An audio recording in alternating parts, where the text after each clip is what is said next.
Bismillahirrahmanirrahim. Mungkin kepada Kiai. Tapi kalau dilihat dari senioritas nih, Kiai Idrus sepertinya yang paling senior, Kiai. Jadi kami ajukan pertanyaan terlebih dahulu kepada Kiai Idrus. Ini tentang sebenarnya tasawuf itu apa?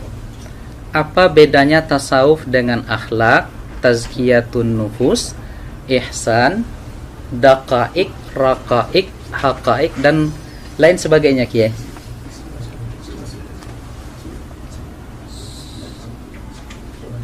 Ya, assalamualaikum warahmatullahi wabarakatuh. Waalaikumsalam warahmatullahi wabarakatuh. Tasawuf itu nama satu disiplin ilmu. Dibilang akhlak ya memang akhlak, dibilang ihsan ya ihsan, kemudian dibilang raqaik juga raqaik, ya terserah.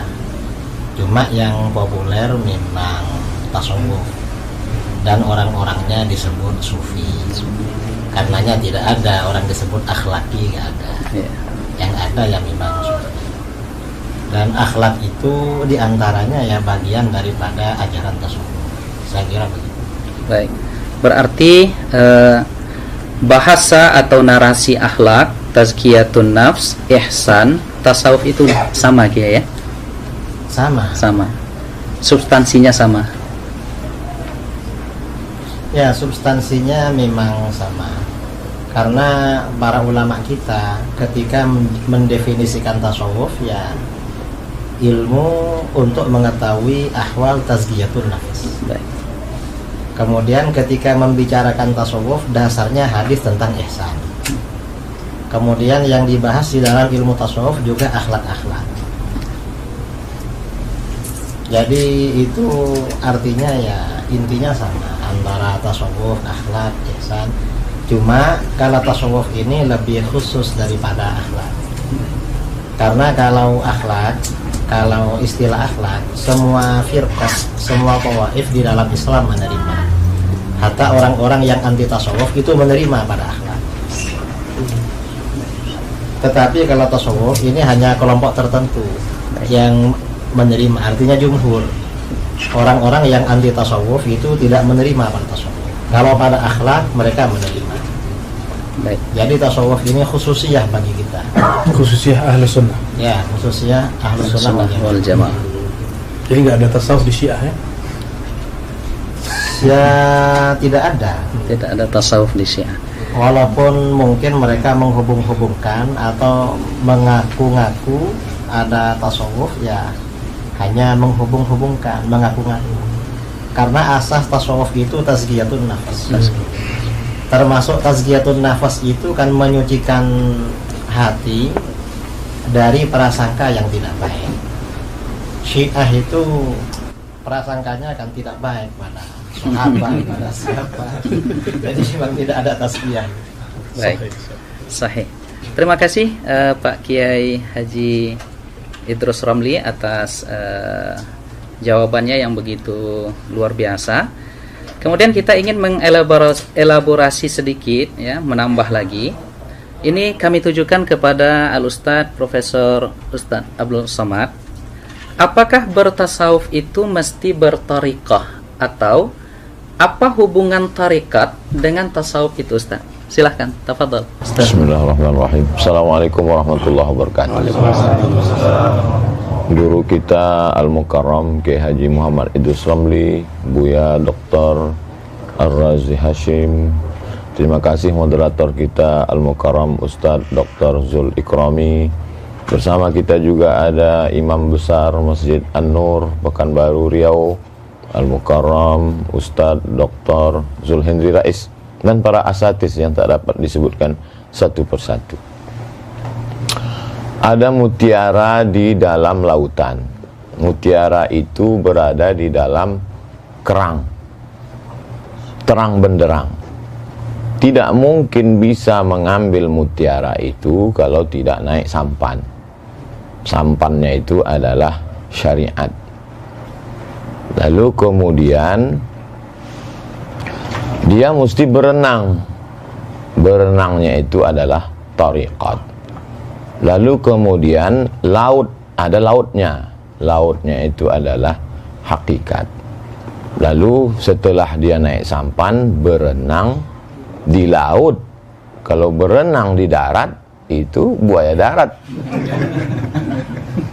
Masuk dia ke laut itu, tenggelam dia, basah dia, nampaknya mutiara itu didapatkannya. Maka itulah dia ma'rifat. Tentu dengan proses yang panjang. Ketika Al-Ghazali, Abu Hamid ditanya, apa itu ma'rifat? Kata Imam Al-Ghazali, nurun yaqdhifullahu fi qalbi abdih. Cahaya yang ditembakkan Allah, dipancarkan ke dalam hati seorang hamba. Buah daripada riyadhahnya, buah daripada melawan hawa nafsunya yang zahir dan yang batin. Itulah dia. Lalu kemudian apapun nama kapalnya, ada kapalnya kebetulan dinakhodai oleh Syah Al-Imam Bahauddin Naqsyabandi, maka kapal itu namanya kapal Naqsyabandiyah. Kebetulan nakhodanya namanya Al-Imam Abul Hasan Asy-Syadzili, nama kapalnya Syadziliyah. Kebetulan nama nakhodanya Al-Imam Abdullah Asy-Syattari, nama kapal itu Syattariyah. Nama nakhodanya Muhammad bin Abdul Karim Samman, nama kapalnya Sammaniyah. Semua kapal-kapal ini berada di lautan La ilaha illallah Muhammadur Rasulullah. Maka insya Allah akan sampai. Jadi yang tidak sampai, yang tidak melewati jalan, atau dia bersikut-sikutan di jalan itu, maka itu yang tidak sampai. Makanya ketika para masyayikh itu bertemu, maka mereka bertemu karena memang diawali dari, kalau kata Al-Imam Syekhul Islam Zakaria Al-Ansari, kata dia ini adalah ilmun, suatu ilmu yu'rafu bihi, dengan ilmu ini bisa diketahui ahwali tazkiyatin nafs. Setelah tazkiyatin nafs, tasfiyatil akhlaq. Setelah itu ta'miril zahir wal batin. Puncaknya adalah linailis sa'adatil abadiyah. Jadi kalau ada orang mengatakan saya tidak bertarekat, langsung saja kita tanya nama dia, nama kau siapa? Nama saya, kebetulan dia orang Melayu, Atan misalnya. Berarti dia sudah membuat namanya tarekat Ataniyah. Dia membuat jalan sendiri. Kalau saya tak sanggup, saya membuat jalan. Maka dalam akidah saya ikuti jalan Al-Imam Abul Hasan Al-Asy'ari. Dalam masalah fiqih saya ikuti jalan Al-Imam Muhammad bin Idris Asy-Syafi'i. Dalam masalah tasfiyatil qalb saya ikuti jalan Al-Imam Bahauddin An-Naqsyabandi. Lebih selamat. Wallahu a'lam. Terima kasih Prof. Abdul Somad atas analogi yang luar biasa tentang tariqah, hakikah, dan ma'rifat tadi. Sekarang kita kepada Abuya Dr. Ar-Razi Hashim, masih turunan tentang pertanyaan tadi. Jadi jika begitu Buya, jadi tariqah itu sesungguhnya apa? Lalu yang kedua, di dalam tariqah itu ada istilah yang kita dengar, yang jamak kita ketahui, yaitu istilah suluk. Nah, kemudian selanjutnya kita juga mendengar ada bai'at terhadap tariqah tertentu. Nah, ini bagaimana sesungguhnya Buya? Dipersilakan. Izin Pak Kiai, izin Syekh Musa. Betul. Ada kata suluk ya, ada bai'at, tariqah. Ada tariqah. Tadi sudah sangat gamblang disebutkan tariqah itu jalan. Jadi kalau bahasa saya sederhana, mau jadi dokter tapi nggak kuliah, bisa nggak? Nggak bisa. Nggak bisa. Nggak bisa. Mau usul kepada Allah tapi tidak bertariqah. Nah, dalam tariqah itu seperti tadi Syekh Abdul Somad mengatakan ada renangnya, ada cara berlayarnya. Cara itu disebut metodologi. Metodologi itu kemudian diturunkan dalam bentuk suluk. Kemarin masih ingat kita waktu duha kemarin baca kitab Tartibus Suluk. Suluk dalam kitab itu bukan suluk dalam pengertian awam.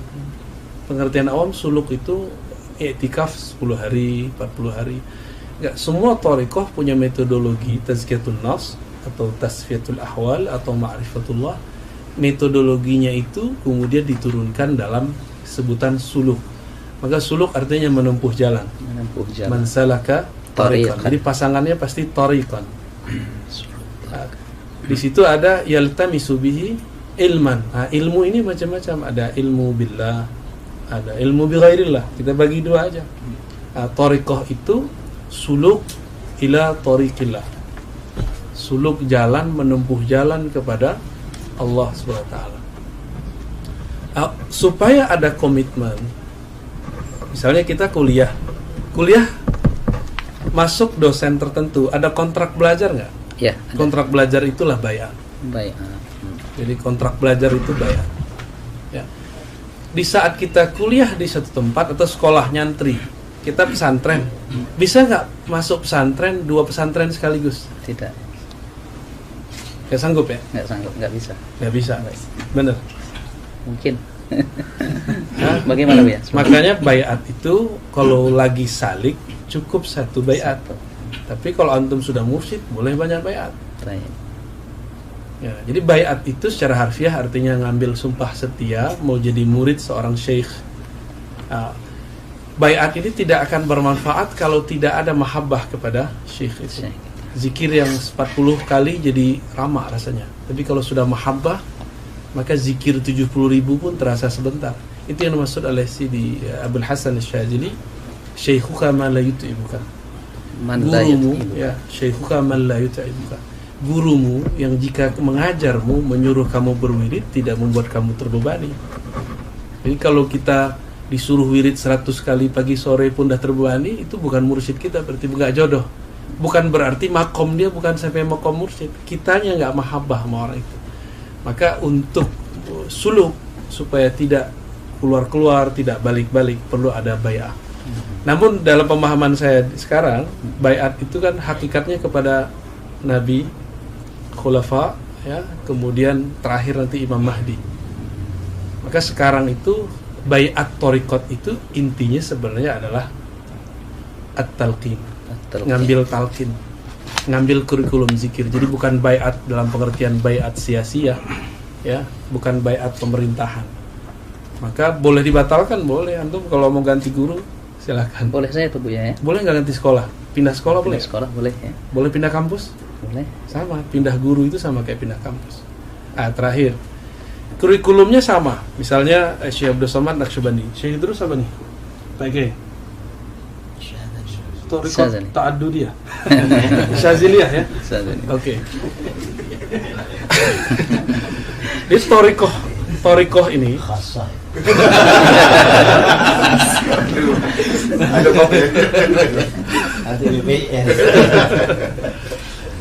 namanya sama.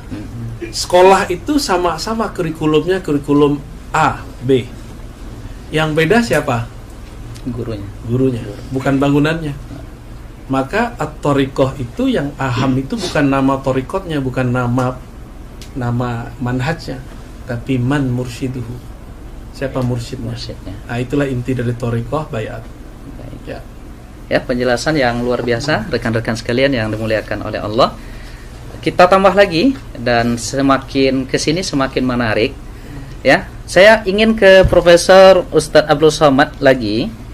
Jadi jika demikian adanya tentang thariqah, tentang suluk dan lain sebagainya, ini mengapa Ustadz di dalam setiap thariqah itu zikirnya berbeda-beda dan mengapa ditalkinkan? Silakan Ustaz. Saya dengan Al-Mukarram Dr. Zulhendri Rais berjumpa dengan Syekh Muwaffaq Mursyid Syadziliyah yang juga muhaddis karena banyak ijazah hadis, murid dari Syekh Badruddin Al-Hasani. Syekh, kenapa amalan zikir ini, tarekat ini berbeda? Ini kok berbeda? Kata beliau,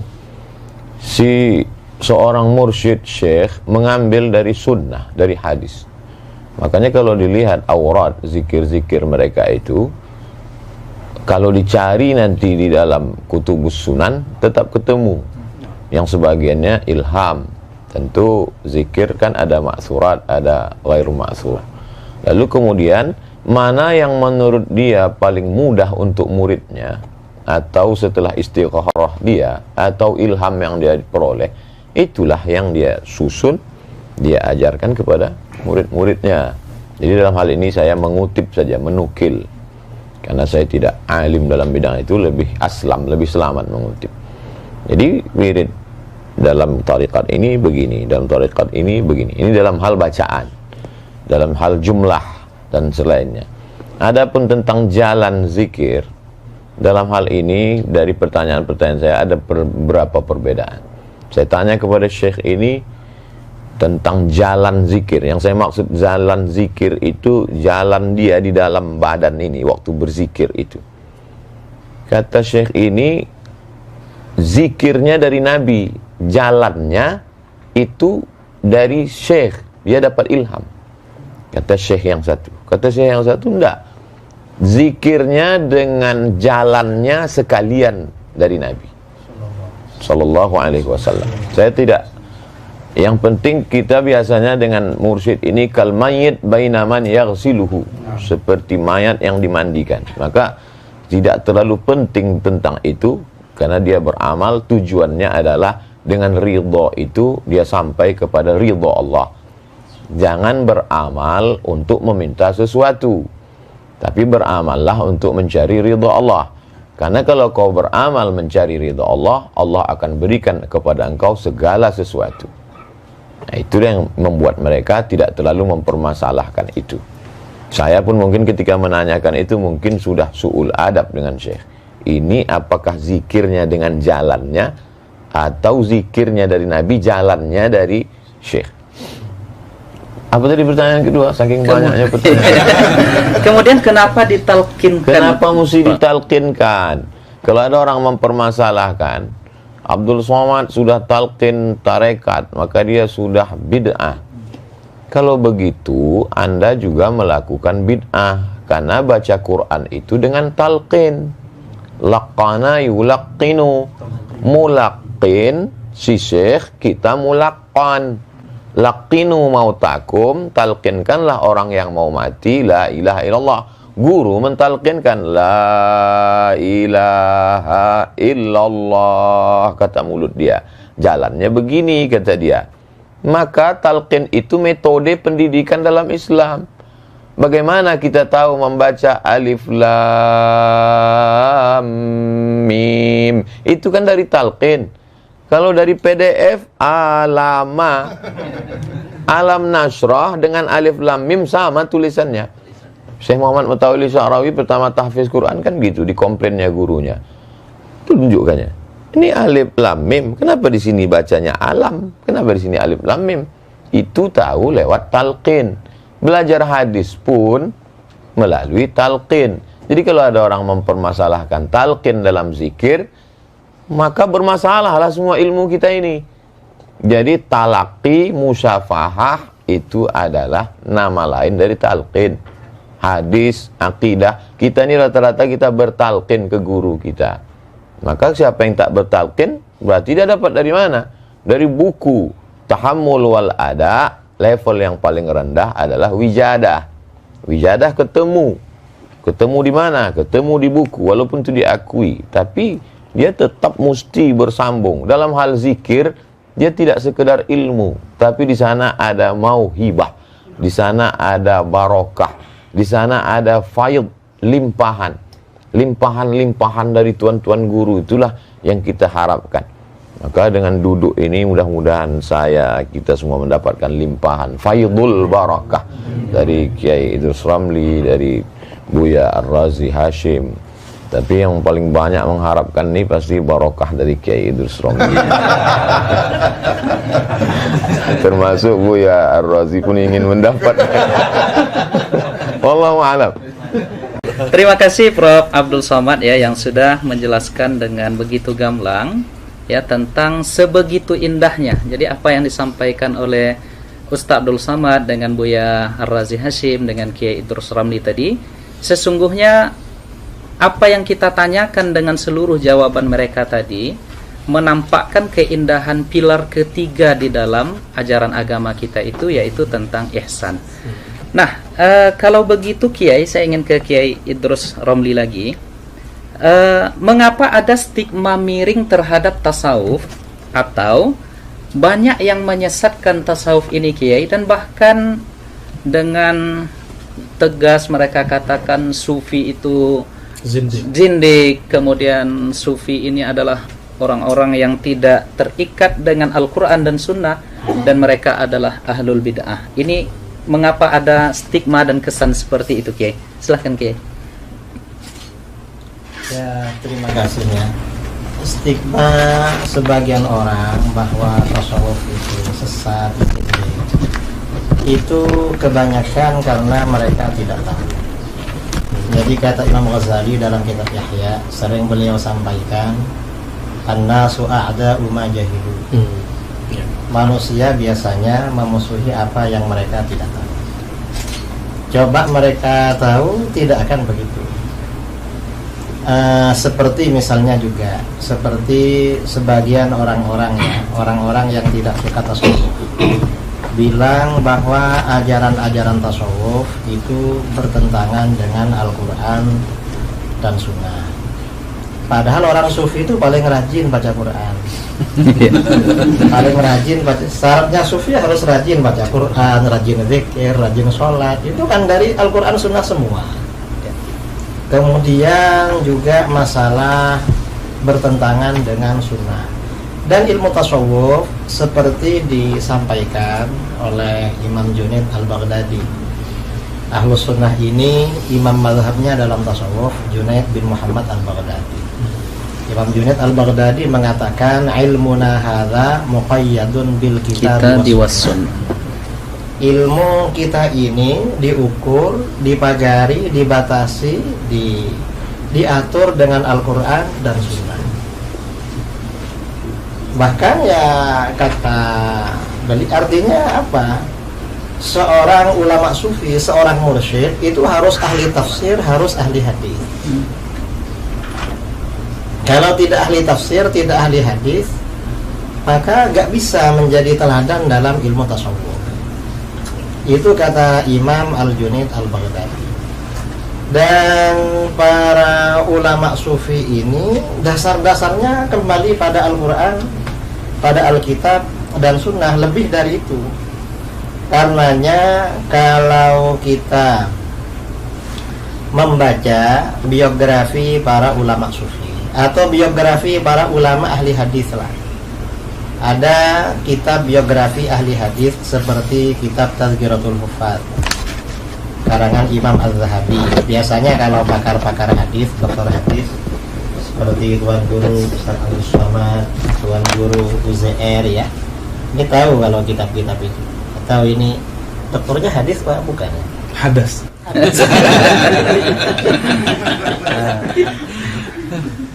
Akidah. Dokternya di akidah. Ya Bu ya. Ya, Di akidah. Saya kira ahli hadis ya. Hadisnya di Darus Sunnah ya. Bukan Hadat Akbar. Dia mau Jumat. Itu banyak kita jumpai para ahli hadis terkemuka itu justru ulama sufi. Baik. Banyak para hufat ya. Jadi level tertinggi dalam ilmu hadis itu biasanya kan yang mendapat gelar hafiz atau hufat lah. Yang level tertinggi kalau di sekolah mungkin S3. Dokternya itu hafid itu. Nah, itu yang sufi itu banyak sekali. Ada misalnya kita kalau baca kitab sering Rawahu Abu Nu'aim. Abu Nu'aim ini orangnya sufi dan beliau menulis biografi para ulama sufi dengan metode ahli hadis yang berjudul kitab Hilyatul Awliya. Hilyatul Awliya. Kitab Hilyah ini bisa dikatakan kitab tasawuf, bisa dikatakan kitab hadis.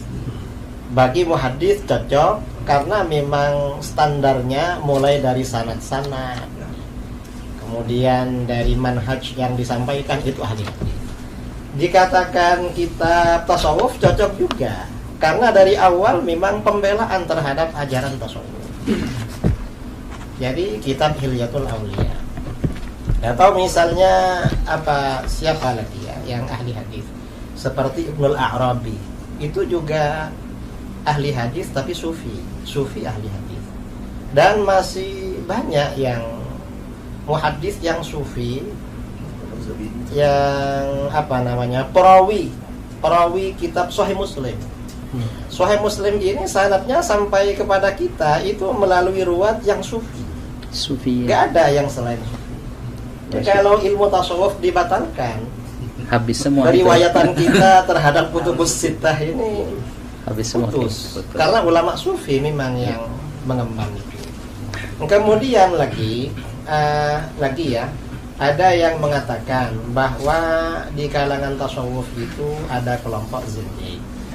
Yang zindik itu mungkin itu yang disebut dengan dakhil, oknum.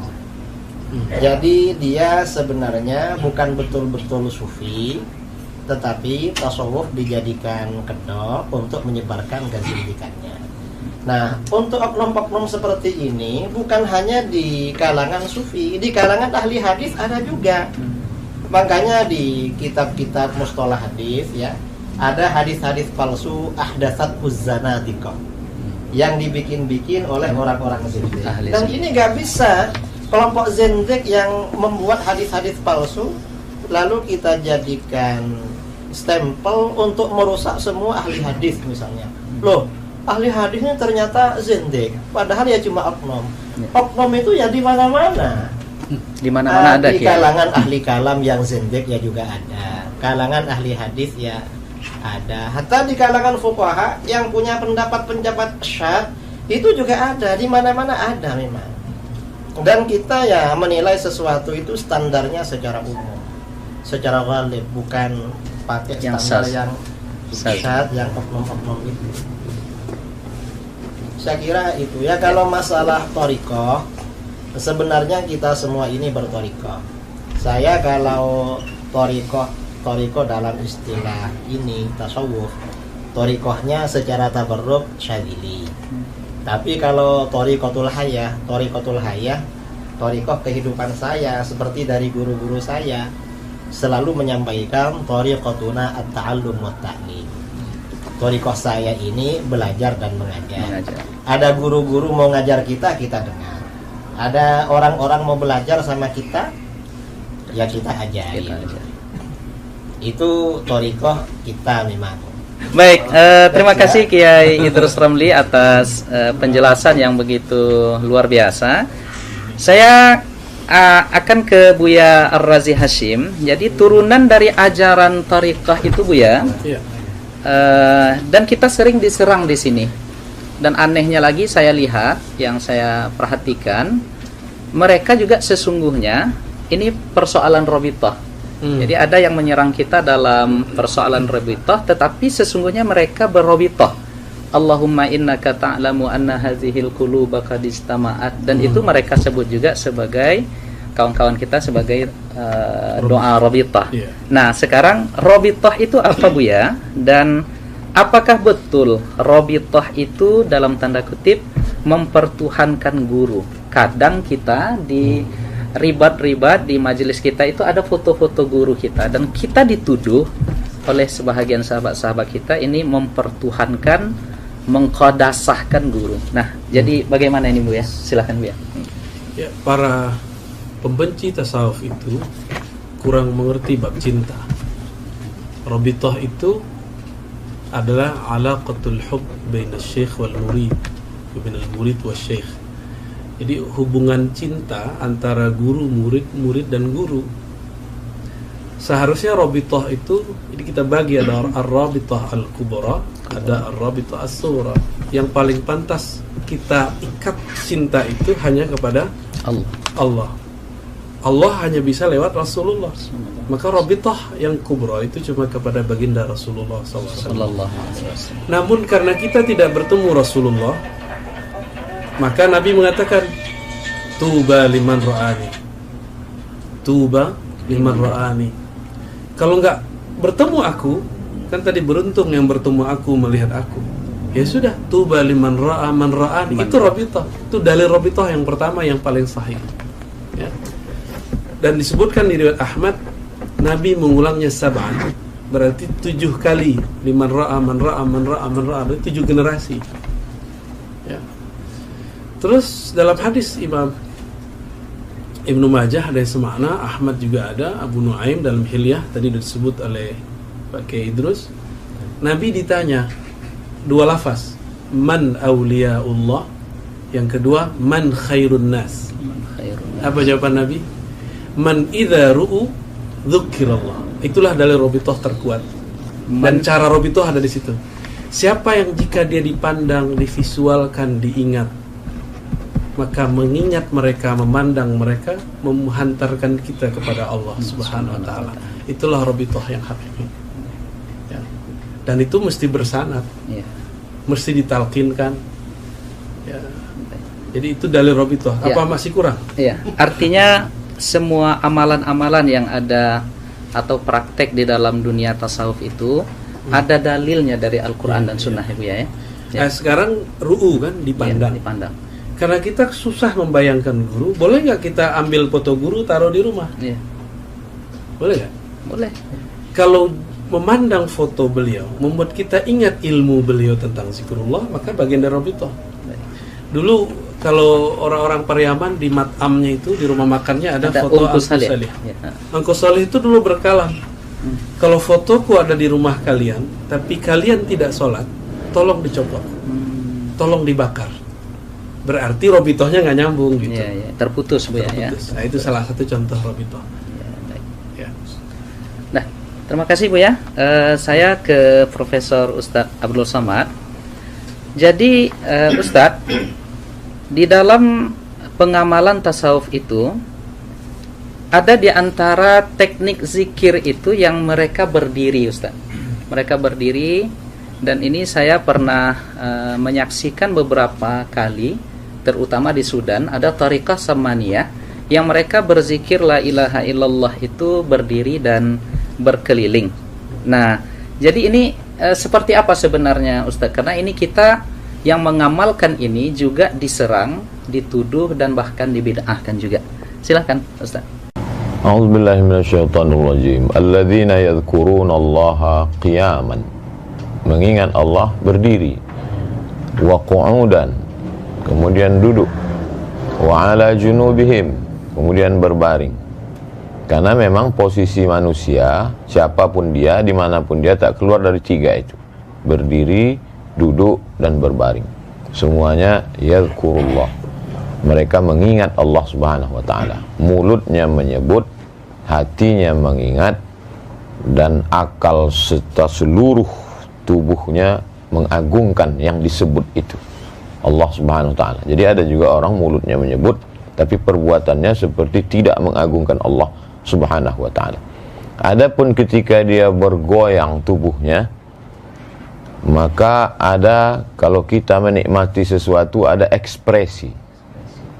Kalau kita ini diberikan minuman, andai ada minumannya, maka minumannya sama, ekspresinya berbeda.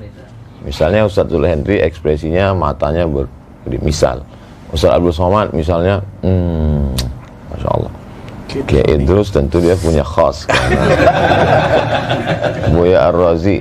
Itu ekspresi itu tidak dibuat-buat. Kalau dibuat-buat namanya tasannu, dibuat-buat. Jadi Al-Imam Al-Qushairi dalam Ar-Risalah Al-Qushairiyah, dalam pembahasan tentang as-sama', ketika mereka mendengarkan lantunan syair zikir, lalu kemudian terjadi ekspresi di tengah orang yang mendengar dan mengikuti itu atau hadrah, kalau ekspresinya itu murni karena zauq dia, karena Allah, maka berarti itu memang pemberian Allah, hibah. Tapi kalau dia ternyata sengaja tasannu, membuat-buat supaya dikagumi orang, supaya disangka sudah wusul, padahal dia belum apa-apa, maka dia sudah kadzib, dusta, bohong. Jadi kalau kita kenal orangnya, kenal saya Ustadz Zulhendri misalnya, saya tahu pendidikannya, saya tahu keilmuannya, saya tahu amalnya, terjadi sesuatu pada dirinya, saya tidak akan tuhmah, saya tidak akan menuduh beliau sudah melakukan tasannu, membuat-buat. Tapi kalau ada yang jahil, kita sudah tahu, itu Kekeliruan adalah ketika menghukum generalisir, diambil sampelnya si jahil tadi. Itu secara ilmiah tidak benar. Kita mau meneliti Masjid Ar-Rahman. Apakah masjid ini cukup standar menurut standar Kota Pekanbaru dan Riau? Lalu ketika kita sholat Jumat di sana, pulang, sendal kita hilang. Lalu yang kita ungkap di seminar adalah sendal hilang itu kita tidak adil. La yajrimannakum syana'anu qaumin ala alla ta'dilu. Jangan karena kebencian kepada pengurusnya, mungkin jadwal khutbah pernah dicoret, lalu membuat kita tidak bersikap adil dan mengambil sampel yang salah itu. Bukankah Goldziher menolak hadis? Dia katakan itu hanya produk abad kedua, hanya karena dia melihat beberapa kekeliruan kecil yang diluruskan oleh Syekh Muhammad Mustafa A'zami. Batas salah. Jadi kalau ada orang menilai tasawuf salah dari kasuistik tadi, maka sesungguhnya metodologi yang dia pakai sama dengan metodologi Goldziher. Jadi keliru. Jadi dalam hal tentang dia menggoyangkan kepala atau menetes air matanya adalah ekspresi terhadap zauk, cita rasa. Untuk merasakan kopi saja kadang perlu puluhan tahun. Untuk merasakan nikmatnya makanan, pakaian perlu. Bagaimana dengan rasa? Tentu itu melalui proses riyadhah yang panjang. Makanya ketika orang mau mengikut zikir, selalu saya tanya, Ustadz saya mau talqin zikir, kau tinggal di mana? Saya di Rokan Hulu. Oh, pergilah ke Pondok Darussalam. Di sana ada Buya Alaidin yang secara tariqat mu'tabar dan beliau alim Azhari. Oh, saya dari Pelelawan, ada di sana Buya Somad, anak beliau, adik kelas saya Ustadz Zul, imam di Masjid Agung, dan dia alim, faqih. Jadi kita arahkan kekeliruan, kesalahan adalah ketika orang yang baru taubat 2 hari ikut berzikir, diangkat menjadi khalifah, mursyid, lalu itu merusak tasawuf. Karena maka kalau banyak orang bertasawuf, bahkan dosen tasawuf, tapi tidak bertasawuf. Sama seperti di Mesir dulu zaman kami ada namanya Dr. Ala. Dr. Ala itu komentator bola, S3 bola, tapi tak pernah main bola. Itu jadi ketemu ada orang yang beramal tasawuf tapi tidak berilmu. Ada orang berilmu secara teori tapi tak bertasawuf. Beda dengan Mesir. Syekh Doktor Profesor Dr. Ahmad Omar Hashim, rektor waktu kami dulu belajar, itu mursyid dan dia mensyarah Sahih Bukhari, alim. Nah itu jadi perlu, alhamdulillah hari ini para kiai, para buya, para orang alim bertasawuf. Inilah yang akan meluruskan tasawuf. Wallahu a'lam. Terima kasih Prof. Abdul Somad yang semakin luar biasa penjelasan-penjelasan dari semua narasumber Tuan Guru kita. Jadi saya tertarik kembali menanyakan ini langsung ke Buya Ar-Razi Hashim. Apa yang disampaikan oleh Ustadz Abdul Somad tadi, kenyataannya di tengah masyarakat kita lihat Buya, ada yang bergabung ke thariqah, masuk ke majelis tawajuh itu setelah itu dia ingin kebal peluru, kebal senjata tajam, yatiru fis sama wa yamshi 'alal ma. Terbang di atas awan, berjalan di atas air. Nah, jadi apa bedanya karena kita sering dituduh ini terus nih Bu ya, bahwa orang yang gabung itu tuh pengen dapat ini. Nah, jadi apa sesungguhnya beda tasawuf itu dengan kebatinan? Iya. Al-Imam Abu Hamid Al-Ghazali pun nulis kitab tentang Fadaih Al-Batiniyah. Fadaih Al-Batiniyah. Batiniyah ini cabang dari Syiah Ismailiyah yang terputus, yang kemudian berkembang lama di Mesir juga ya. Dan justru mereka lah yang bikin Al-Azhar tempat antum kuliah itu. Kemudian oleh Salahuddin Al-Ayyubi, murid Syekh Abdul Qadir Al-Jilani, itu di tajdid, direvisinya. Apakah tasawuf itu membuat orang sakti? Itu kali pertanyaannya. Enggak, tasawuf itu mendekat kepada yang maha sakti. Apakah tasawuf bikin kebal? Bukan, tasawuf itu biar antum kebal neraka nanti. ketika ada hadis Bismillahilladzi la La yadurru yadurru ma'asmihi syai'un fil ardi wala fis sama, ya. Itu hadis kan dipakai kan untuk silat, debus. Itu boleh minta burhan namanya, minta bukti. Ya Allah, kalau memang betul Doa ini tembus ke badan, maka tidak ada lagi mudarat langit dan bumi. Tapi jangan sering-sering. Maka lakukan sesekali aja kayak Nabi Ibrahim. Liyatma'inna qalbi. Boleh sesekali. Itu mau diajarin. belum makamnya, Bu ya. Bukan orang SMA aja bisa, masa Bisa dokter ya? nggak bisa. Ya, berarti kurang yakin kan sama anak SMA yang ini. Belum berani. Ini Baik. kurang berani, kurang sujaah. Itu biar kayak Idrus nanti. Jadi at-tasawuf itu at-taqarrub ilallah, yang maha sakti, mendekatkan diri kepada yang maha sakti, bukan menjadi sakti. Karena iblis itu sakti, tapi nggak dekat kepada Allah. Ini nggak ada urusan kita Ya, mau nggak ada yatiru alal hawa. Kalau itu hawa, burung setiap hari terbang. Ya. Apakah dia sakti? Ya. Apakah dia jadi sufi? Tidak juga ya. Ya, yang jalan di atas air emang ada. Itu kungfu aja, kungfu Baik. hustle. Ya. Jadi beda antara tasawuf dengan kebatinan. Beda, ya, Bu ya. beda. Baik. Nah, lalu saya ingin ke Kiai Idrus. Dari itu Kiai, kita juga sering dituduh dan dikatakan bahwa tasawuf dan orang-orang tariqah itu, atau mungkin tasawuf itu berasal dari ajaran Syiah. Dan ini ya beredar di media sosial, di ceramah-ceramah beberapa ustadz. Nah, ini bagaimana nih Kiai, silakan.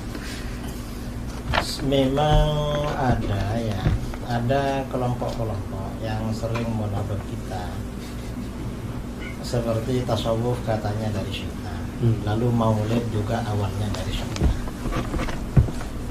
Yaitu ya hanya tuduhan saja. Dan Syiah juga suka mengklaim, bahwa semua disiplin keilmuan dalam Islam yang mengawali dulu Syiah. Usul fikih katanya pertama kali dari Imam Ja'far Shadiq. Terus tafsir ya juga begitu. Semuanya dari Syiah. Nggak ada sama sekali selain Syiah. Padahal dalam sejarah peradaban Islam, Syiah itu selalu tertinggal dari mazhab-mazhab yang ada di dalam Sunni, misalnya mazhabul arba'ah. Contoh ya, kita kembali pada tafsir Al-Quran. Setelah mazhabul arba'ah, Hanafi, Maliki, Syafi'i, Hambali, masing-masing punya disiplin kitab Ahkamul Quran. Beberapa ratus tahun kemudian Syiah baru ngarang. Lambat peradabannya, tapi ya Syiah mengklaim.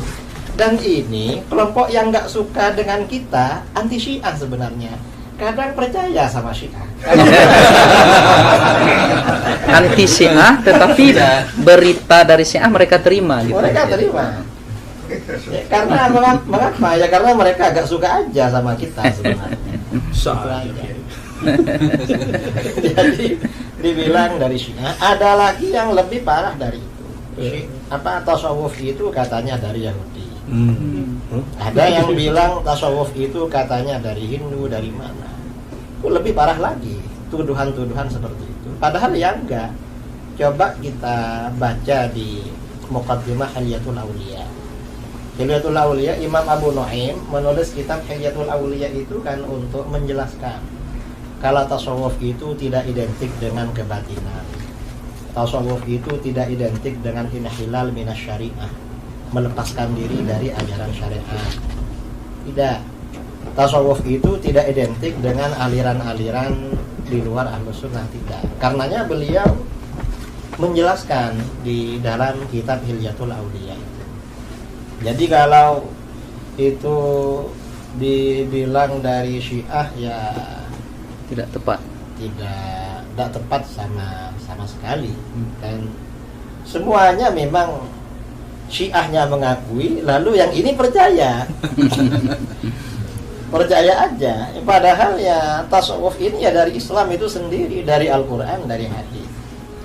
Kalau kita mempelajari tasawuf, misalnya kitab Ihya karangan Imam Al-Ghazali. Kitab Ihya ini kajian utama di pondok-pondok. termasuk kurikulum wajib. Kalau tidak mengajarkan kitab Yahya berarti pondoknya nakis.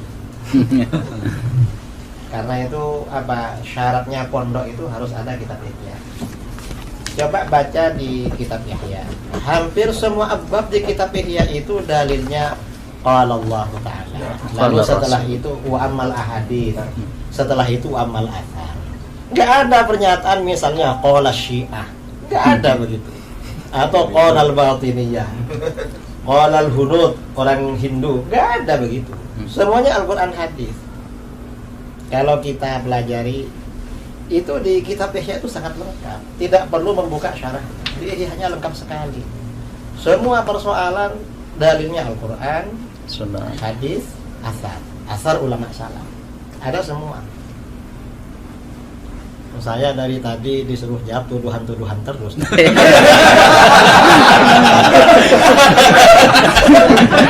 Moderator ya. Karena memang Kiai Idrus ini selama ini kita perhatikan menangkis subhat itu beliau, masya Allah, maka kita arahkan kepada beliau. Baik. Baik, terima kasih Kiai. Saya ingin kembali ke Prof. Ustadz Abdul Somad. Sebagaimana yang diuraikan di awal oleh Kiai Idrus Ramli tadi, tariqatuna hazihi muqayyadatun bil kitabi was sunnah. Jadi tidak ada di dalam pengamalan tasawuf, di dalam kehidupan orang-orang sufi itu yang inhilal minas syariah, yang melenceng dari aturan syariah. Nah, sekarang kita dituduh Ustadz, ya, katanya seorang sufi apabila telah yakin sampai makrifat, ya, itu bahasa mereka, itu diperbolehkan meninggalkan kewajiban-kewajiban syariat. Apa benar begitu, Ustaz? Mohon pencerahan. Ada seorang wali Allah, dia punya murid-murid. Murid itu pun diambil dari bahasa tasawuf. Arada yuridu, murid, orang yang punya keinginan yang kuat. Begitulah kuatnya pengaruh tasawuf di Indonesia. Sampai yang tidak ikut tasawuf pun disebut juga murid. Jadi bagi yang tidak suka tasawuf itu susah sekali. Nanti di sekolahnya tidak boleh pakai murid. Bid'ah. Nah, itu. Lalu kemudian murid-murid ini dia bawa ke majelis yang dikatakan wali tadi. Dia sedang berada di dalam masjid, sedang berzikir. Begitu mereka sampai, tiba-tiba yang dikatakan wali di dalam masjid tadi meludah di dalam masjid. Ya bersuku, meludah. Langsung dia membawa murid-muridnya pulang. Ayo kita pulang, ini bukan wali Allah, tapi wali syaitan. Kenapa? Karena mukhalafat, meludah dalam masjid itu bertentangan dengan sunnah. Itu disebutkan Imam Al-Qushairi yang kita baca Ramadan tahun lalu. Jadi betapa mereka berpegang kepada sunnah. Kemudian ada satu kitab yang ditahqiq oleh Syekh Abdul Halim Mahmud. Beliau dianggap sebagai sufi modern, menjabat Syekhul Azhar, dapat gelar doktor dari Sorbonne, Prancis. Dosen pembimbingnya Louis Massignon, Louis Massignon tulisannya. Dalam kitab itu dia bercerita tentang ungkapan-ungkapan mereka. Idza ra'aitar rajul, kalau kau lihat ada orang yatiru fil hawa, terbang di atas awan, yamshi 'alal ma', berjalan di atas air, la taghtar, jangan tertipu, tapi pandanglah bagaimana istiqomahnya dia dengan syariah. Lalu kemudian kalau engkau masuk ke dalam hutan, sampai di dalam hutan itu tiba-tiba burung-burung yang di atas pokok kayu itu mengucapkan salam, assalamu alayka ya Abdus Somad, maka pandanglah hatimu. Kalau dalam hatimu ada rasa bangga, oh akulah wali Allah, berarti kau sedang tertipu, maghrur. Tapi lihatlah, kalau dalam hatimu ada rasa khasyah, khauf, takut kepada Allah, berarti itu memang datang. Jadi fenomenanya boleh sama, tapi efeknya terhadap diri. Jadi dia lebih banyak melihat dirinya, lebih banyak melihat ke dalam. Tuba liman syaghalahu aibuhu an uyubin nas. Lalu kemudian bagaimana seseorang itu berpegang kepada ikatannya. Ikatannya itu adalah Al-Quran dan Sunnah. Kenapa mereka itu sanad terjaga sampai hari ini? karena mereka mengikat dirinya dengan Quran, Sunnah, dan orang yang mengamalkan Quran dan Sunnah itu. Orang-orang tasawuf takzimnya ke guru luar biasa. Saya perhatikan mereka sebelum majelis. Satu, kalau kita kan baca Fatihah li jami'il mu'minin wal mu'minat muslimin wal muslimat al ahya'i minhum wal amwat min masyariqil ardi ila magharibiha. Selesai satu Fatihah. Kalau kita tengok mursyid-mursyid itu, untuk syekh ini satu Fatihah, untuk syekh ini. Maka mereka ingat nama silsilah itu. Kenapa mereka mudah mengingat sanad itu? Karena dikiriminya Fatihah satu-satu. Karena dia ingat susunannya, urutannya. Dan mereka itulah yang menjaga sanad itu. Itu salah satu bukti mereka berpegang dengan Quran dan Sunnah. Dan juga orang-orang yang mengamalkan Quran dan Sunnah itu. Wallahu a'lam bishawab. Terima kasih Prof. Uwas yang sudah menguraikan kepada kita dengan uraian yang juga sungguh luar biasa. Kemudian saya ingin langsung ke Buya Ar-Razi dulu, ya, karena kita lihat kajian-kajian Buya Ar-Razi ini banyak mengokohkan pilar yang ketiga ini tentang tasawuf, tentang kerohanian. Jadi sesungguhnya Buya, jika ada 3 pilar ini, apakah seorang Muslim itu wajib bertasawuf? Mau jawab langsung, Pak? Jawab muter-muter. Langsung Buya. Wajib. Muter dulu dikit nggak apa-apa. Kalau Mas, ya. al-Islam melahirkan ilmu fikih. Fikih ini kemudian melahirkan banyak mazhab yang kemudian Allah seleksi jadi 4. Tanpa bermazhab, tanpa berfikih, kita tidak tahu sholat kita sah atau batal. Lalu Imam Ghazali ditanya, apa perbedaannya antara fikih dengan tasawuf? Kalau fikih ma'rifatus sihhah, mengetahui yang sahih ataupun yang batil, sedangkan tasawuf ma'rifatul qabul warrad. Jadi terima tidak diterima itu para sufi sudah ada indikatornya, ya. Bisa dicek dan itu jelas ilmiah. Mengetahui sholat saya diterima oleh Allah atau tidak. Jadi kalau ahli fikih bilang hanya Allah yang tahu sholat terima, berarti dia belum belajar tasawuf. Kalau dia sudah belajar kitab Ihya Ulumuddin yang tadi disebut Kiai Idrus, itu mereka akan mengerti bahwa sholat saya pasti diterima nih, atau tidak diterima. Namun diterima pun dia tetap istighfar. Kenapa? Sebagus-bagus sholat kita tidak akan pernah sama dengan sholat Nabi. Sallu kama ra'aitumuni usalli. Maka Nabi kasih kalam yang indah. Itu tashilan lana wa rukhsatan lana. Kama ra'aitumuni. Nabi enggak mengatakan sallu kama usalli. Itu kan gawat kalau begitu. Bisa-bisa enggak sholat kita. Tapi kama ra'aitumuni, sebagaimana engkau memandang, melihat. Mandang Nabi enggak? Tidak langsung. Maka kita mandang orang yang punya sanad kepada Nabi. Bersanad kepada Nabi secara zahir, itulah mazhab fikih. Lalu Nabi mengajarkan, kalau engkau sholat bacalah wajah tuh. Itulah qalbu. Ketika takbir kecilkan dirimu. Itulah ajaran ruhani Nabi. Maka kalau kita bersolat cuma belajar rukun 13, tapi tidak belajar rukun khusyuk, antum sampai mati juga nggak khusyuk, kusut aja ya. Jadi bagi saya belajar tasawuf itu wajib. Karena itu pilar Islam, iman, ihsan. Ihsan itu wajib nggak? Iya, wajib. Cara untuk ihsan itu tasawuf. Cara tasawuf itu tarekat. Ma la yutimmu bihil wajib illa bihi fahuwa wajib. Ya. Terima kasih Buya. Ada 2 atau sekitar 3 pertanyaan lagi ya dalam 5 menit ke depan. Saya ingin ke Prof. Uwas dulu. Jadi serangan lagi untuk karena ini sifatnya pertanyaan, tidak lagi tuduhan-tuduhan. Karena ini tidak tuduhan-tuduhan lagi, tidak syubhat lagi 2 pertanyaan terakhir ini, Prof.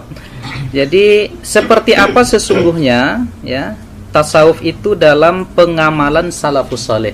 Ada nggak di masa salaf itu ya salafus saleh yang bertasawuf?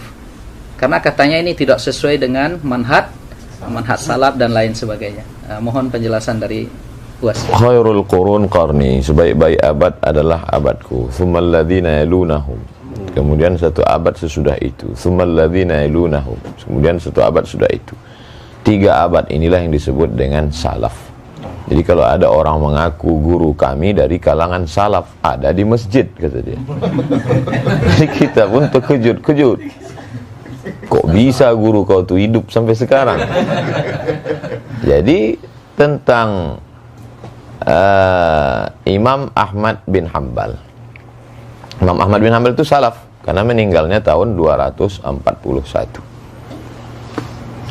Datanglah seorang perempuan bertanya ke Imam Ahmad bin Hanbal, apa hukumnya menjual kain tenun? Kain ini ditenun malam, ketika itu lewat tentara, bawa lampu, bawa terang, pas lagi terang itu dia nenun, pas tentara lewat gelap, pas lewat lagi terang tenun. Apa hukum menjual kain ini? Terus Imam Ahmad bin Hanbal nanya, Imam Ahmad tidak langsung jawab, dia tanya, kamu siapa? Saya adiknya Bishri Al-Hafi. Bishri Al-Hafi sufi. Itulah dalil bahwa salaf itu bertasawuf, karena Bishri Al-Hafi sufi. Kata Imam Ahmad bin Hanbal, inilah warak yang tingkat tinggi, karena orang hanya menjaga dari yang haram. Kalau sekedar lampu, apalah bahayanya. Tapi dia takut itu menjadi hijab antara dia dengan Allah Subhanahu wa ta'ala. Lalu kemudian imam paling tua di antara 4 mazhab, Imam Abu Hanifah, Imam Hanafi, pernah berdiri tegak kena panas. Lalu kemudian ditanya, Imam Hanafi kenapa tidak berlindung di bawah pohon kayu itu? Kata Imam Hanafi, orang yang punya pokok kayu itu minjam duit ke saya. Saya takut kalau saya berdiri di bawah pokok kayu itu, kullu qardin jarra naf'an fahuwa riba. Jadi sampai sehalus itu warak mereka, zuhud mereka. Jadi itulah yang dikumpulkan oleh para ulama, diantaranya dalam Al-Luma' At-Tusi, kemudian dalam Ar-Risalah Al-Qushairiyah, dalam kitab-kitab tasawuf. Kemudian barulah mengkristal susunan yang paling indah kalau dalam mustalah hadis Muqaddimah Ibnu Salah, Ramah Hurmuzi sebelum itu, baru cantiknya itu pada Ihya Ulumuddin Imam Abu Hamid Al-Ghazali 505. Jadi kalau orang mengatakan mana salaf itu bertasawuf, ya kumpulkanlah. Nah, ini juga bagi penggemar tasawuf, dia dapat bahan banyak dari dialog kita hari ini. Bisa kumpulkan salaf bertasawuf, dalil-dalilnya, bagaimana mereka wara, zuhud, bagaimana mereka takut kepada Allah dan lain sebagainya. Imam Ahmad bin Hanbal ketika beliau amat sangat wara. Jadi sifat-sifat tasawuf itu ada pada diri mereka, walaupun mereka tidak menyebut dirinya sufi. Kebalikan dari yang sekarang, mengaku sufi tapi sesungguhnya sifat tasawuf jauh. Mudah-mudahan kita termasuk orang-orang yang mengamalkan sifat-sifat tasawuf itu. Amin, dan kita dijaga Allah SWT. Saya kira demikian. Baik, terima kasih Prof. Buas. Ya, berbeda, ada kalam beliau tadi, berbeda pada dengan hari ini banyak orang yang mengaku sufi tetapi amalnya jauh dari kesufian itu. Cuma ada yang Ustadz Mawardi dulu mendefinisikan sufi ini, Ustadz, mungkin yang Ustadz sebut tadi adalah sufi yang suka piti. Ada lagi Ustadz Mawardi dulu juga suka film katanya. Nah, jadi yang orang-orang yang Ustadz sebut tadi mungkin sufi yang ke arah situ barangkali. Dakhil. Baik, terakhir kami arahkan pertanyaannya sebelum nanti closing statement dari Kiai Idrus. Ya, ini ke Buya Ar-Razi Hashim. Saya tertarik menanyakan ini Buya, bahwa kawan-kawan kita, asatis-asatis yang mungkin berbeda cara pandangnya dengan kita, itu menilai tasawuf dengan penilaian yang negatif. Padahal hasil sependek pembacaan kami, itu imam mereka, yaitu Imam Syekh Ibnu Taimiyah, itu bahkan di dalam Al-Bidayah dikatakan, saya melihat di sini, at-tabarruk bisyurbi ma'i ghuslih. Jadi bahkan Imam Ibnu Katsir mencatat ketika beliau meninggal, itu air pemandiannya itu diminum oleh murid-muridnya. Nah, bahkan hudurun nisa war rijal, dan bahkan Imam Ibnu Taimiyah ini dikuburkan di Damaskus itu di makbarah Sufi ya. Nah, ini seperti apa ini Buya sebenarnya? Jadi pengikutnya anti Sufi, tetapi kita lihat Imam Ibnu Taimiyah dan muridnya Ibnu Qayyim itu bahkan punya karya-karya tentang kesufian, tentang ihsan. Silakan Buya. Baik, bismillah. Ini karena ngomong Ibnu Taimiyah saya harus ta'awuz dulu ya. Auzubillah. Biar nggak ngomongnya campur dengan emosi. Baik. Syekh Ibnu Taimiyah awalnya adalah asyadun nas ya, i'tidaan ala as-sufi wa sufiyah. Adalah orang yang paling keras menyerang tasawuf, tapi niat dia baik. Dia punya definisi tasawuf itu sendiri. Bagi dia sufi itu seperti yang dikatakan Imam Junaid tadi, muqayyadun bil kitabi was sunnah. Tapi itu persepsi dia. Maka dia seranglah Al-Bakri, dia seranglah Ibn Arabi, hatta Ghazali nggak selamat dari dia, hatta Al-Kushairi itu pun dihantam. Yang paling lucu yang dari kalangan Hanabilah yang menulis kitab Manazilus Sairin, Al-Imam Al-Harawi, yang gelarnya juga Syekhul Islam, itu juga dikritisi oleh dia. Jadi Ibnu Taimiyah ini memang jiwa-jiwanya kalau sama orang Asy'ariyah sekarang ya ini jiwa rudutnya tinggi ya, sehingga kalamnya betul-betul sangat fasih. Kata Az-Zahabi, jika dia yarud ala syai' ka'anna kulla kitabin baina ainaihi, seakan semua kitab yang dia serang itu sudah hafal semua, cerdas, secara ibarah ya. Jadi dia cerdas secara memorize, bukan cerdas secara analyze. Ya. Ibn Taimiyah tahun 709 itu pernah berdialog dengan Al-Imam Arif Billah bin Athaillah Sekandari. Kita pernah bahas itu kemarin ya. Di situ terjadi dialog. Sebenarnya Ibn Athaillah sedang yunsih ya, memberikan nasihat yang tulus kepadanya. Tapi dipahami oleh Zahabi, Ibnu Katsir sebagai syadidan ala Syekhul Islam, orang yang keras kepada Syekhul Islam. Emang begitu. Jadi dari dulu antum kalau mau menjawab tuduhan salafi dianggap kita memfitnah. Kalau kita mengkritisi mereka itu dianggap apa? Nyebarin syubhat ya. Menjadi syubhat yang menyambar-nyambar. Syekh Ibn Taimiyah ini diabadikan sanad thariqatnya oleh Syekh Muhammad Hafiz At-Tijani dalam beberapa makalah sanad ya. Oh, jadi beliau ini punya sanad thariqah. Dan itu ke Sidi Abdul Qadir Jilani. Jarak beliau dengan Al-Imam bukan Tijani, Abdul Qadir Jilani. Abdul Jilani itu cuma 2 orang. Beliau berguru kepada, seingat saya namanya Abu Muhammad, kemudian dari Ibn Qudamah langsung daripada Syekh Abdul Qadir Jilani. Jadi Ibn Qudamah itu datang dengan Ibnul Jauzi ke Baghdad 40 hari sebelum wafat Syekh Abdul Qadir Jilani. Hari ke-40 dia wafat, suluk mereka selesai. 40 hari mereka 40 suluk. Maka Imam Ibnul Jauzi mengerti isi Ihya. Ibnu Qudamah pun kemudian menulis tentang abab Tazkiyatun Nufus dalam beberapa risalahnya ya. Ibn Taimiyah nyambung kepada Syekh Abdul Qadir Jilani. Maka dalam Majmu' Fatawa ada 2 jilid, beliau menyebut Syekh Abdul Qadir dengan Sidi Syekh. Terjemahannya apa? Tuan guru. Dan itu istilah tasawuf ya, Sidi Tuan Syekh. Ya, Tuan Syekh Abdul Qadir Jilani dan Abuya. Sidi. Ada tambahan belakangnya, Qaddasallahu sirrah. Dan yang paling ajib dalam Madarijus Salikin yang 1 jilid tebal itu, Ibnu Qayyim yang menulis memori dia dengan Ibnu Taimiyah dalam syarah-syarahnya. Begitu juga Al-Wabilus Thayyib, dia menyebut Ibnu Taimiyah dengan Qaddasallahu sirrah. Berarti dia sudah mentakdis gurunya sebagai seorang wali. Karena Qaddasallahu sirrah itu cuma wali. Mursyidnya belum boleh. Kalau belum wali ya. Kalau antum wali murid. Jadi Ibnu Taimiyah fi awakhir umri kana yamil ila tasawuf bal yadfa anhu. Jadi beliau di akhir hayatnya memang sudah cenderung bertasawuf karena sudah tidak boleh lagi nulis, tidak boleh lagi berfatwa, dan beliau yakhtimul Quran fi shalah. Jadi khatam Qurannya dalam salat. ada subuh zikir nggak berhenti dan itu cuma amalan sufi. Jadi akhir ayatnya beliau asli bertasawuf. Jadi intinya Ibnu Taimiyah tidak anti tasawuf, dia cuma ingin membersihkan tasawuf versi dia.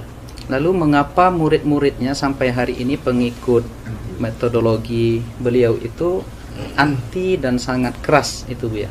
Kira-kira apa itu latar belakangnya kira-kira? Li'annahum ma indahum isnad ya. Karena mereka nggak punya sanad. Kalau orang nggak punya sanad fikrah, sanad ijazah, sanad tarbiyah. Mereka nggak punya sanad tarbiyah. Sanad ijazah aja nggak punya kan? Sanad tarbiyah ini paling mahal. Mereka nggak punya sanad tarbiyah sehingga tidak ada yang ngerekam thariqatnya Ibnu Taimiyah. Ketika dikabarkan oleh para masyayikh Ibnu Qayyim nulis Madarijus Salikin, itu Muhammad Hisan itu mentahzir kitab Ar-Ruh. Jangan dibaca kitabnya. Al-Adawi meragukan karya Madarijus Salikin. Usah baca kitabnya. Jadi mereka sendiri kurang ajar sama imamnya. Apalagi sama kita. Apalagi sama orang-orang di samping saya. Jadi ini terakhir ya. Kita itu walaupun mau menjawab mereka, tapi niatnya memperkuat diri kita. Kita la nashtaghil bimasailihim bi ikhtilafihim. Kita nggak usah repot dengan mereka. Kita perkuat saja aswaja yang kita punya. Masalah mereka mau jidal ya sudah, biarin aja. Nanti kalau jidal kita serahkan kepada Syekh Idrus. Baik. Baik, terima kasih Buya Razi Hashim ya, dengan segala informasi berharga yang beliau sampaikan kepada kita tentang sisi lain dari Al-Imam atau Syekh Ibnu Taimiyah. Kita masih menyebutnya imam, kita masih menyebutnya syekh, sebagaimana disampaikan oleh Buya tadi. Murid-murid beliau sudah menganggap beliau pula menjadi seorang wali dengan ungkapan qaddasallahu sirrah. Artinya ujung-ujungnya kita yang ingin mencintai tasawuf ini adalah kebeningan kalbu. Maka kita tidak punya rasa benci kepada siapapun. Artinya ketika ada yang menuduh kita, tentu kita berhak untuk memberikan hak jawab. Itu aja barangkali ya.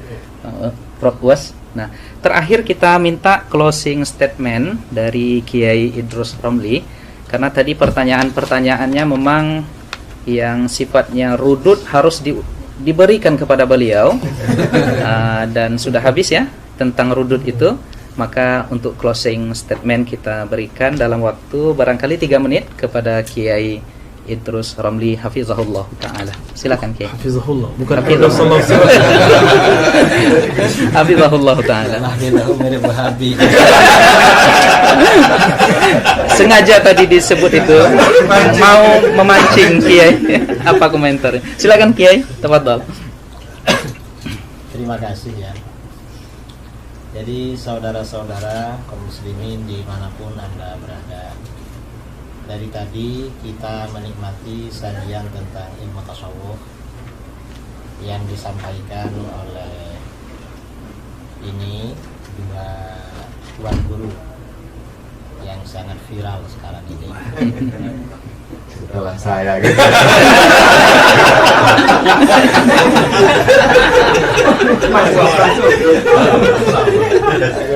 Ada ujungnya.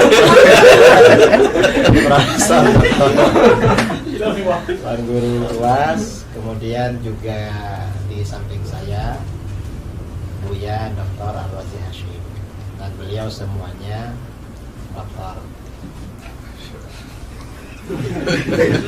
Saya gurunya dokter.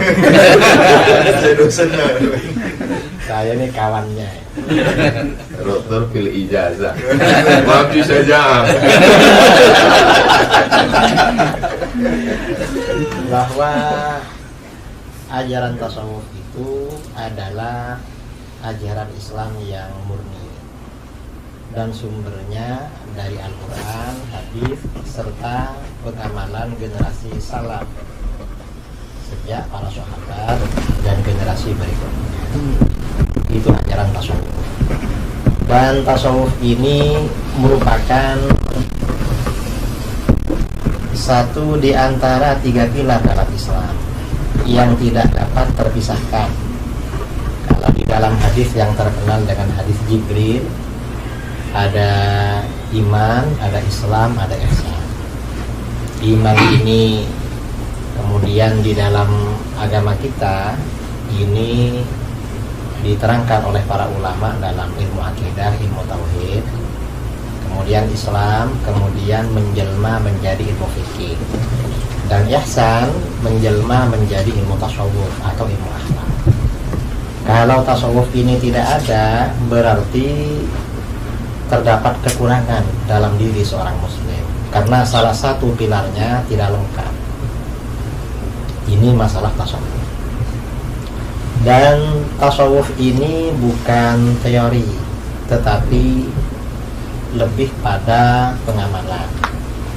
Karenanya para ulama ketika mendefinisikan tasawuf, definisinya beda-beda. Karena yang mereka definisikan itu sesuai dengan ahwal atau apa yang dicapai, yang dirasakan oleh masing-masing.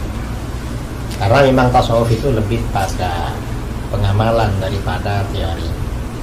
Karena itu kaum muslimin ya dimanapun berada, ya tidak perlu meragukan terhadap keabsahan ilmu tasawuf. Dan tersebarnya Islam di negara kita adalah karena jerih payah para ulama sufi. Para ulama sufi lah yang menyebarkan Islam di wilayah Nusantara ini, sehingga kita, mayoritas bangsa kita, mungkin 90% bangsa kita muslim, itu semua atas jasa-jasa para ulama sufi. Kita bersyukur kepada Allah Subhanahu wa Ta'ala, cinta kepada para ulama sufi.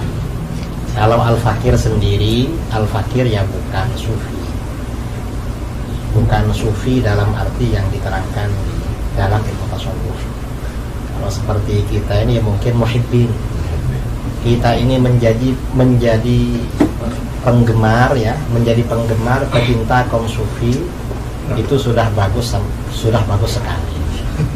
Kalau kita ini menjadi sufi betulan seperti para ulama sufi yang dulu-dulu, mungkin ya bukan makomnya, kita ini hanya makom pencinta sufi. Saya kira seperti itu. Dan saudara-saudara gak perlu ragu-ragu dengan kebenaran tasawuf. Kalau ada orang-orang yang tidak suka dengan tasawuf, menuduh-nuduh atau bilang sesat, bilang apa, itu gak perlu didengar. Karena mereka, yang jelas mereka tidak masuk dalam dunia tasawuf dan bukan orang-orang sufi. Saya kira itu dari saya, mungkin mewakili dari 3 narasumber, saya dan 2 kawan ini ya, termasuk mewakili diri sendiri. Terus dilawan. Saya kira itu dari saya. Kurang lebihnya mohon maaf. Assalamualaikum warahmatullahi wabarakatuh. Waalaikumsalam warahmatullahi wabarakatuh. Masya Allah, rekan-rekan sekalian, para asatiz, para hadirin hadirat yang dimuliakan oleh Allah, keterangan-keterangan, penjelasan dan uraian yang disampaikan oleh ketiga pendekar aswaja ini luar biasa. Saya tidak akan menyimpulkan apapun yang mereka sampaikan, tetapi sebagai penutup dari moderator, saya teringat dan diingatkan oleh beberapa kawan tadi. Dulu ada 3 orang Asy'ariyah sezaman. Yang pertama namanya adalah Al-Imam Ibnul Baqillani. Itu gelarnya digelari pada masa itu dengan Bahrun Mawrik, ya. Beliau ini ibarat lautan yang menenggelamkan. Kemudian ada Al-Imam Abu Bakar Ibnu Fawrak, ya. Ini gelar beliau adalah Sallun Mitraq, ya, pedang pemukul besi. Jadi luar biasa hujah-hujah beliau sezaman dengan Imam Ibnul Baqillani. Dan ada lagi disebut oleh Imam Nawawi, beliau ini adalah Al-Ustadz Abu Ishaq Al-Isfirayini. Nah, ini gelar beliau adalah Narun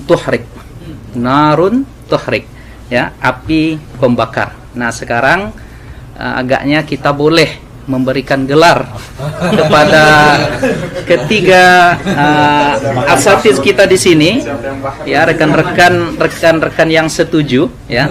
Yang pertama kepada Buya Ar-Razi Hashim kita gelari dengan Barqun Lami', ya. Barqun Lami', kilat yang menyilaukan. Kemudian kilat yang menyilaukan, insyaallah dengan ilmu dan ruhani beliau. Kemudian kepada Yai Idrus, karena beliau biasanya garang, ya, untuk merudut segala, ya, mengkonter segala pemahaman-pemahaman yang keliru, kita gelari sebagai Asadun Qami', yaitu singa pemberangus. Karena beliau punya saja'ah, ya.